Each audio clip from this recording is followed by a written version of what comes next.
Yo, what is going on, guys? It's Toby here, and welcome back to a brand new YouTube video. If you happen to be new here, remember to smash that subscribe button. But today I wanted to discuss the 2024 Mustang, and specifically the S650 Dark Horse, and if whether or not I'm gonna decide to get it. So let's hop right into this. So obviously we got the reveal from Ford already, and I might have to minimize this because my resolution is way too big. All right, that right there should fix our issue. But anyways, as I was discussing, yeah, we have some idle clips from whoever had the car there. So we see some older Mustangs there. I think those are Fox bodies. I don't know. I didn't really get a look at it. And then obviously we get a back view of what that Dark Horse looks like. It really looks like a GT350 with those wheels, honestly. And it's sharing a lot of similarity with the S550. Now I want to talk about this real quick. We have the view of the headlights, the front fascia.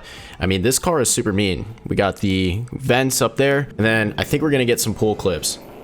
So yeah, it sounds like every other Coyote. Now, before we discuss anything else, I just wanted to scrub through the video and see if they showed the engine base. So yeah, we have that dual intake, dual air box setup going with dual throttle bodies with the Gen 4 Coyote. Now, supposedly this Gen 4 Coyote, it still has the same displacement as every other Coyote, 5 liters, but it has the GT500 internals from the 5.2 Predators. So we're gonna see some shared parts between pistons and the rods. And if we know anything, the GT500 has proven to hold up to boost. I mean, we have 1200, 1300 horsepower builds on stock motor with no issue. So that engine right there is definitely gonna be one of the strongest Coyotes ever made. I wanna see what's going on with Whipple, because Whipple said that they're bringing a kit already, but we'll discuss that later on. So I just wanna show some of the clips.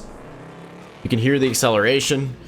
Sounds super good. Sounds like every other Coyote, if I'm being honest. And now we can move on to something else. We also have a view of the interior here, and this is like a little graphic display, but I had to take away the music because it would be copyrighted. But I definitely think this car will be worth it. I mean, the performance potential out of the Gen 4 Coyote is absolutely insane. As you can see with the interior, we have some of the most advanced like technology that I've ever seen within a pony car. You can't tell me that the Camaro has a nicer interior going on, because it doesn't. And you can't tell me that the S550 has a nicer interior going on either, because it literally doesn't. We would be being dishonest with ourselves if we came to those conclusions. But look at this car. You get that digital dash cluster right there.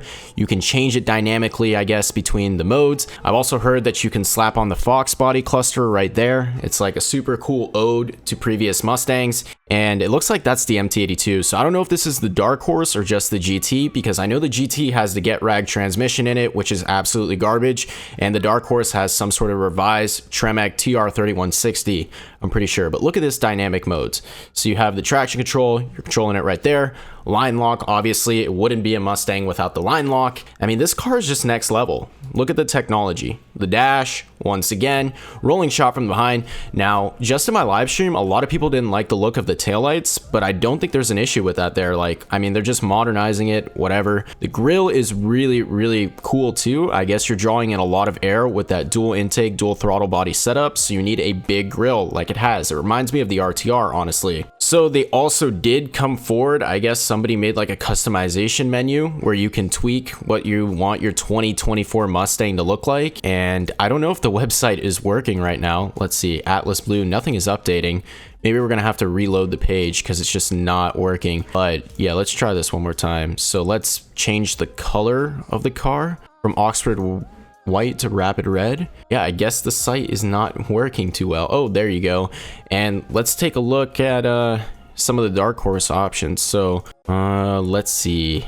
You can change the wheels from the Dark Horse, whatever. Spacers wide.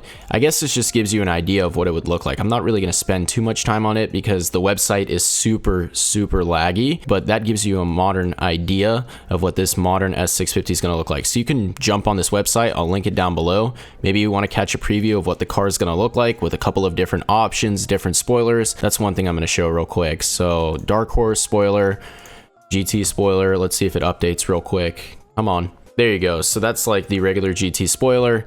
And yeah, you get all those options. So once again, if you want to check it out, I will link it down below. Now, I mentioned this earlier, but I want to dive more into it. So Whipple Superchargers said that they are making a new generation of Whipple for the 2024 Mustang. So I have a few questions here because Ford said that they're going to lock the PCM. Now, if Ford locks the PCM, that's not a concern to Whipple Superchargers because they have a partnership with Ford.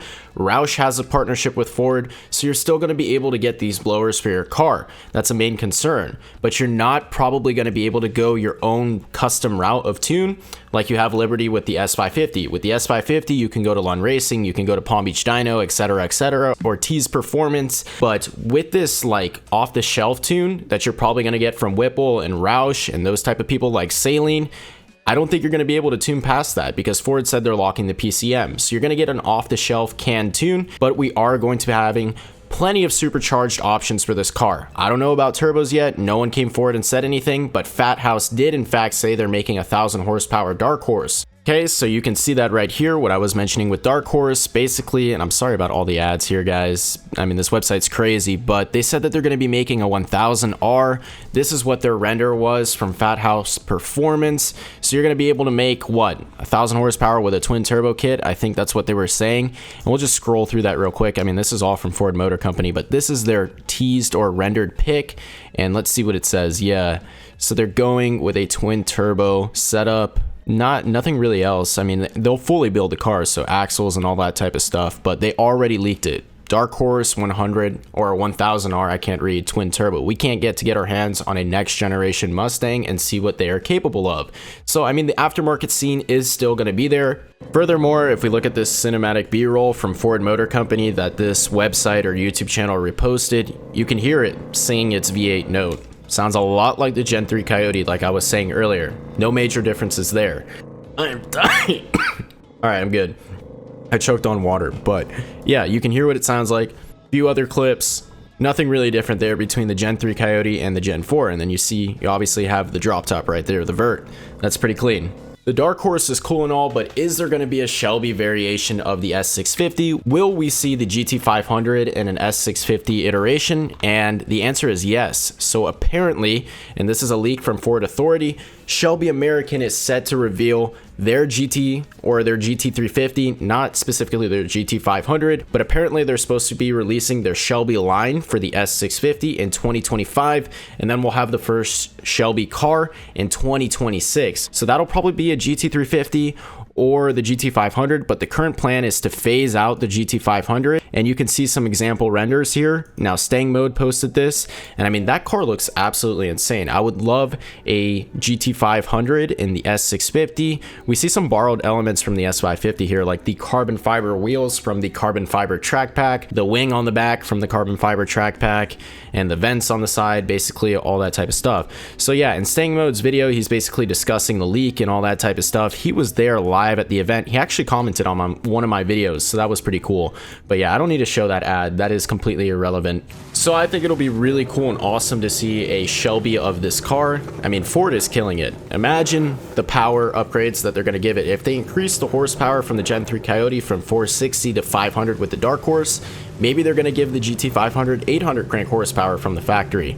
And you can see this was like in Detroit or something. During the Detroit Auto Show, they had a S650 Mustang there, obviously, and the Dark Horse, and they rolled it out.